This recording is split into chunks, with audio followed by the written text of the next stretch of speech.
എന്തായാലും iron dome സംവിധാനം Israel കാര്യക്ഷമമായി തന്നെ ഉപയോഗിക്കുന്നു എന്നുള്ള വിവരവും ഇപ്പോൾ പുറത്തുവരികയാണ്. അത്തരത്തിൽ മിസൈലുകളെ തടുക്കാനായിട്ട് ഇസ്രായേലിന് സാധിക്കുന്നു. 2011 മുതലാണ് അയേൺ ഡോം സംവിധാനം ഉപയോഗിച്ച് തുടങ്ങിയത്. അമേരിക്കയുടെ സഹായത്തോടു കൂടിയാണ് അത്തരത്തിലൊരു സംവിധാനം ഈ മിസൈലുകളെ തകർക്കാൻ, അതായത് അവരുടെ ആകാശത്തേക്ക് അല്ലെങ്കിൽ ഇസ്രായേലിലേക്ക് വന്നു പതിക്കുന്ന മിസൈലുകളെ തടുക്കുന്ന അയേൺ ഡോം സംവിധാനം ഇസ്രായേൽ പ്രാവർത്തികമാക്കി തുടങ്ങിയത്. ആ സംവിധാനം അമേരിക്കയുടെ സഹായത്തോടു കൂടി രൂപകൽപ്പന ചെയ്ത് അതിലൂടെയും ഇപ്പോൾ മിസൈലുകളെ തകർക്കാൻ സാധിക്കുന്നു എന്നുള്ള വിവരം കൂടി പുറത്തു വരുന്നുണ്ട്. എന്തായാലും ആശങ്കപ്പെടുന്ന അവസ്ഥയിലേക്ക് തന്നെ കാര്യങ്ങൾ പോകുന്നു. UN വിഷയത്തിൽ ഇടപെടുന്നു. നിലവിൽ ഇംതിയാസ്, നമുക്ക് നിലവിലുണ്ടായിട്ടുള്ള നാശനഷ്ടങ്ങളെ പറ്റിയോ മറ്റ് വിമാന സർവീസുകളൊക്കെ പലയിടത്തും താറുമാറായിരിക്കുന്നു എന്നുള്ള വിവരങ്ങളൊക്കെ ലഭ്യമാകുന്നുണ്ട്. എന്തൊക്കെയാണ് നമുക്ക് അതുമായി സംബന്ധിച്ച് സമയം മുന്നോട്ട് പോകുന്നതോടെ നമുക്ക് എന്തൊക്കെ ലഭ്യമാകുന്നുണ്ട് വിവരങ്ങൾ? അന്താരാഷ്ട്ര മാധ്യമങ്ങൾ നമുക്ക് നൽകുന്ന വിവരങ്ങൾ അനുസരിച്ചുള്ള നാശനഷ്ട കണക്കുകൾ മാത്രമാണ് നമുക്ക് മുൻപിലുള്ളത്. യഥാർത്ഥ കണക്കെന്ത് എന്നുള്ള കാര്യത്തിൽ ഒരു വ്യക്തതയുമില്ല. ഇപ്പോൾ ഈ റഷ്യയുടെ പിന്തുണ ഉറപ്പിച്ച ശേഷമാണ് ഇറാൻ യുദ്ധത്തിനിറങ്ങിയത് എന്ന് ചില മാധ്യമങ്ങളൊക്കെ റിപ്പോർട്ട് ചെയ്യപ്പെടുന്നുണ്ട്. അങ്ങനെയാണെങ്കിൽ ഇത് മറ്റൊരു തലത്തിലേക്ക് പോകാനുള്ള സാധ്യത കൂടുതലാണ്. കാരണം ഇപ്പോൾ അമേരിക്ക ഇസ്രയേലിന് വേണ്ടി രംഗത്തിറങ്ങുകയാണെങ്കിൽ റഷ്യ ഇറാന് വേണ്ടി ഇറങ്ങിക്കഴിഞ്ഞാൽ അത് വലിയ യുദ്ധത്തിലേക്ക് പോകുമെന്നത് ഉറപ്പാണ്. മാത്രവുമല്ല, പലരും ഇതിനെ വിശേഷിപ്പിക്കുന്നത് ഇതൊരു മൂന്നാം ലോക മഹായുദ്ധത്തിലേക്ക് വരെ പോകാൻ സാധ്യതയുണ്ടോ എന്ന രീതിയിലൊക്കെയാണ് പല മാധ്യമങ്ങളുമൊക്കെ ഈ വാർത്തകളെ കാണുന്നത്. അങ്ങനെയാണെങ്കിൽ ഇപ്പോൾ റഷ്യയുടെ പിന്തുണ ഇറാൻ ഉണ്ടെങ്കിൽ അങ്ങനെ റഷ്യയും അമേരിക്കയും തമ്മിലുള്ള ഒരു യുദ്ധം എന്ന രീതിയിലേക്ക് വരെ ഇത് പോകാൻ സാധ്യതയുണ്ട്. അങ്ങനെയാണെങ്കിൽ യുദ്ധം വലിയ രീതിയിലേക്ക് എത്തും. കാരണം റഷ്യയുടെ സൈനിക ബലം, റഷ്യയുടെ പടക്കോപ്പുകൾ, അമേരിക്കയുടെ സൈനിക ബലം, ഇതെല്ലാം വലിയ രീതിയിലുള്ളതാണ്. നമുക്ക് സങ്കല്പിക്കാൻ പോലും പറ്റാത്ത അത്രയും സംവിധാനങ്ങളുള്ളവരാണ് ഈ റഷ്യയും അമേരിക്കയും ഒക്കെ. ആ രീതിയിലേക്ക് കൂടെ യുദ്ധം വ്യാപിച്ചു കഴിഞ്ഞാൽ നമുക്ക് നഷ്ടങ്ങളുടെ കണക്ക് പറയാൻ കഴിയില്ല, കൃത്യമായൊരു കണക്ക് പറയാൻ കഴിയില്ല.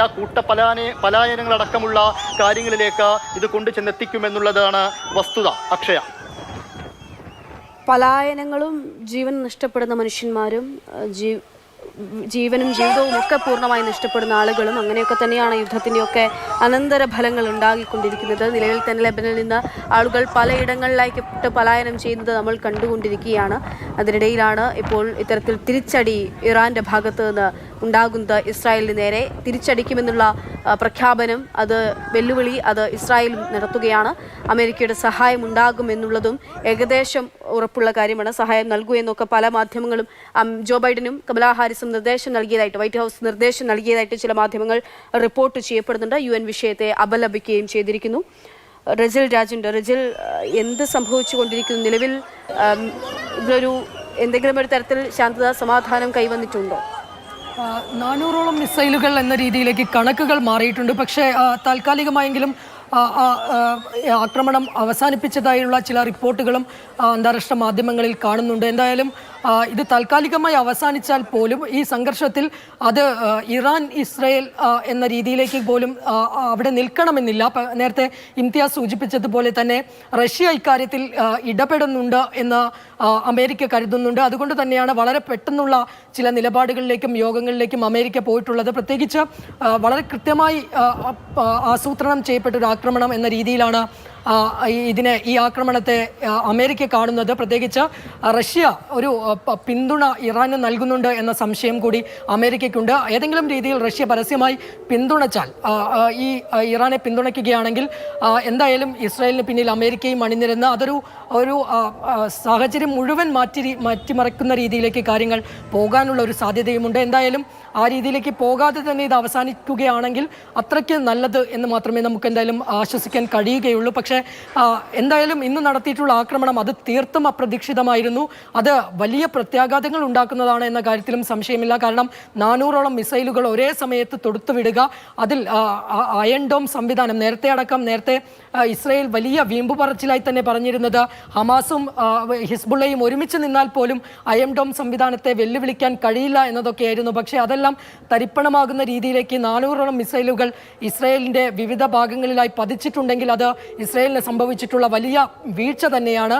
ആ വീഴ്ചയായിരിക്കും ഇസ്രായേൽ ആദ്യം പരിശോധിക്കുക എന്നുള്ള കാര്യം ഉറപ്പാണ്. കാരണം ഇറാനും ഇസ്രായേലും തമ്മിലുള്ള യുദ്ധത്തിന്റെ ഘട്ടങ്ങളിലെല്ലാം തന്നെ പ്രതിരോധ സംവിധാനങ്ങൾ പൂർണ്ണമായി ഉറപ്പിക്കാനുള്ള കോടികൾ ചെലവിട്ട് അതിനുവേണ്ടി ജനങ്ങളുടെ ക്ഷേമത്തിനേക്കാൾ അപ്പുറത്തേക്ക് സുരക്ഷാ സംവിധാനങ്ങൾ ഉറപ്പിക്കുന്നതിന് വേണ്ടിയുള്ള വലിയ കോടികൾ ചെലവഴിക്കുന്ന രാജ്യങ്ങളാണ് ഇറാനും ഇസ്രായേലും. അതിൽ ഇറാന്റെ ഈ ആക്രമണത്തിൽ ഇസ്രായേലിന്റെ പ്രതിരോധ സംവിധാനം അത് വലിയ പാളിച്ച സംഭവിച്ചു എന്ന് വേണം ഈ ഘട്ടത്തിൽ എന്തായാലും കരുതാൻ. കാരണം നേരത്തെ എല്ലാം തന്നെ ചില റോക്കറ്റ് ആക്രമണങ്ങളടക്കം തടുക്കാൻ ഈ അയൺ ഡോം സംവിധാനത്തിനടക്കം കഴിഞ്ഞിരുന്നു. 2011 ശേഷം വലിയ ശക്തിയായി ഇസ്രായേൽ സൂചിപ്പിച്ചിരുന്നതും ഈ അയൺ ഡോം സംവിധാനത്തെയാണ്. അതിലടക്കം പാളിച്ച വന്നിരിക്കുന്നു എന്നുള്ളത് ഇസ്രായേലിനെ സംബന്ധിച്ചിടത്തോളം വലിയ തിരിച്ചടി തന്നെയാണ്. അക്ഷയ, തീർച്ചയായിട്ടും റിജിൽ രാജാണ് വിവരങ്ങൾ നൽകിക്കൊണ്ടിരിക്കുന്നത്. ഇപ്പോൾ കൂടുതൽ ലോകരാഷ്ട്രങ്ങളുടെ ഇടപെടലും പ്രതികരണവും ഒക്കെ ഈ വിഷയത്തിൽ ഉണ്ടാകുന്നുണ്ട്. ബ്രിട്ടൻ പ്രധാനമന്ത്രി കെയർ സ്റ്റാർമർ വിഷയവുമായി ബന്ധപ്പെട്ട് ബെഞ്ചമിൻ നെതന്യാഹുവുമായി സംസാരിച്ചിരിക്കുന്നു, വിഷയത്തെ അപലപിച്ചിരിക്കുന്നു, വെടിനിർത്തൽ ആവശ്യപ്പെട്ടിരിക്കുന്നു. ഇത്തരത്തിലുള്ള വിവരങ്ങളൊക്കെ പുറത്തു വരുന്നുണ്ട്. നമുക്ക് ഈ വാർത്തയുടെ വിശദാംശങ്ങളിലേക്ക് തന്നെ മടങ്ങിയെത്താം. റിജിലും ഇംതിയാസും തുടരും.